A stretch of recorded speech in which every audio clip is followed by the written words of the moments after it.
Hi everyone! Today I will present Assessment Task 2, Macroeconomic Analysis and Macroeconomic Data Diagnostics. This presentation includes two parts.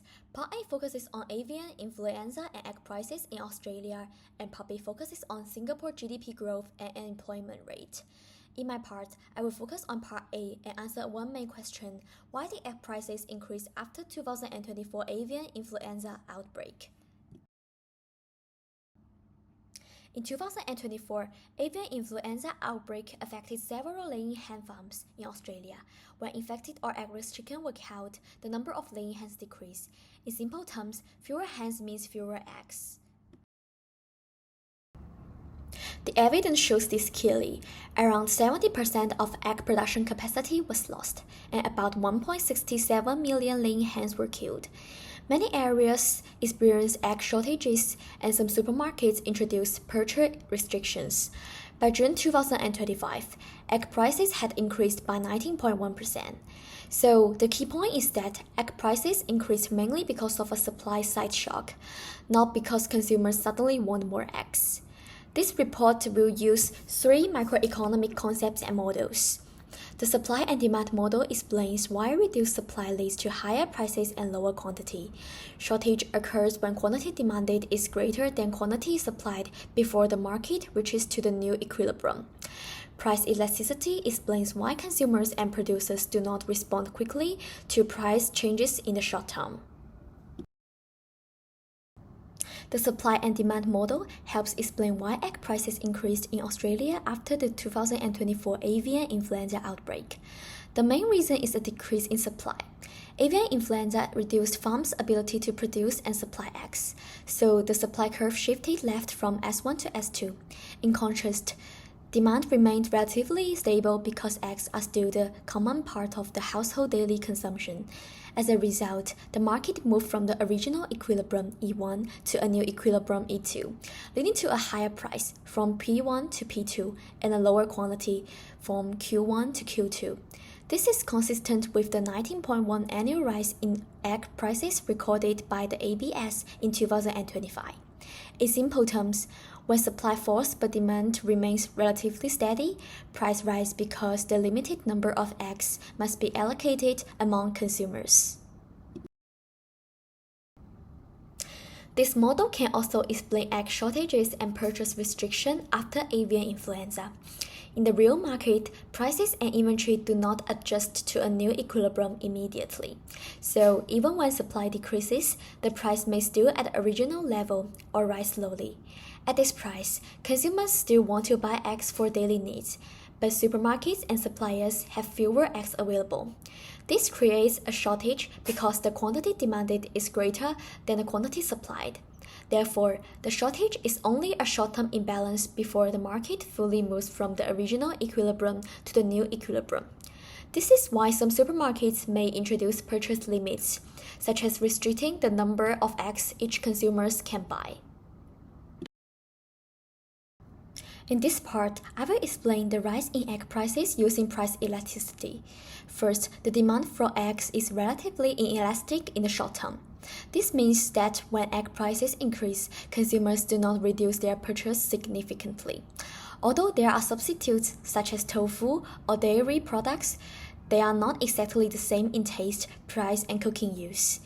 Eggs are also commonly used for breakfast, cooking, and baking, so many consumers still buy them even when price increase. Second, the supply of eggs is relatively inelastic in the short term. When avian influenza reduces egg supply, farms can't quickly increase production.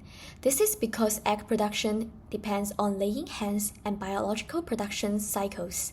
A farm cannot immediately increase the number of hens or make new hens produce eggs straight away. Also, affected farms need time for cleaning, disinfection, and biosecurity checks before reopening. Therefore, supply remains tight for some time. Overall, because demand does not fall quickly and supply cannot recover quickly, avian influenza caused a sharper increase in egg prices rather than just a small price change. In conclusion, the 2024 avian influenza outbreak shows that egg prices depend not only on consumer demand, but also on supply chain stability. There are three key findings. First, the price increase was mainly caused by a supply-side shock.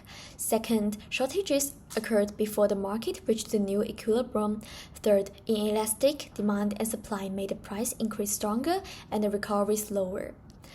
This matters for supermarkets, consumers, and government policy because it shows the importance of stable supply sources, consumer understanding, and strong biosecurity management.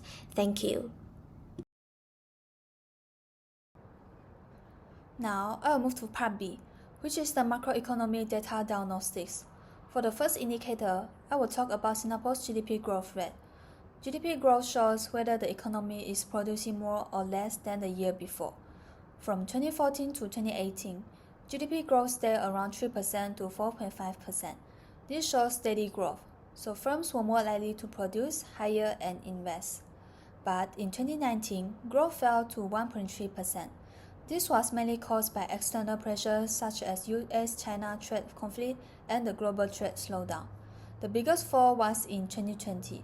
GDP growth fell to -3.8% because of COVID-19. People spent less and restrictions made it harder for businesses to operate, so firms were more likely to cut output or delay expansion. Then, in 2021, GDP rebounded to 9.8%. As Singapore started to reopen, businesses could operate again, but we should read this number carefully. Because 2020 was a very weak year, the 2021 rebound looked extra large. After that, growth became uneven. It slowed in 2022 and 2023, then improved in 2024. This was supported by sectors such as manufacturing, finance, and wholesale trade. Overall, Singapore's economy recovered after COVID, but its growth is still sensitive to global demand. Next, let's look at the second indicator, unemployment rate.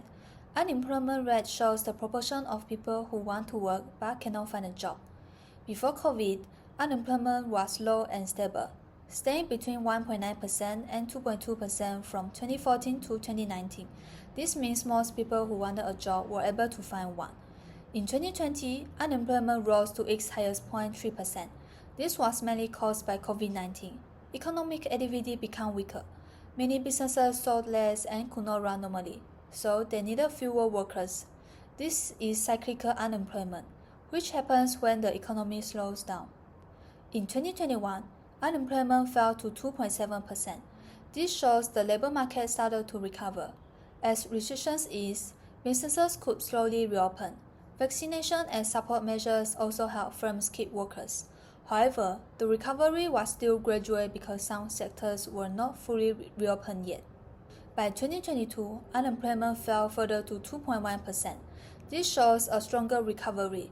As business activity improved, firms had more confidence to hire again. In 2023 and 2024, unemployment stayed around 2%.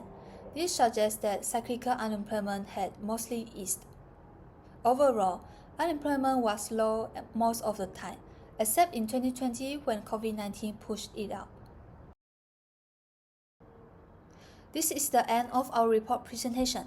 Thank you for listening.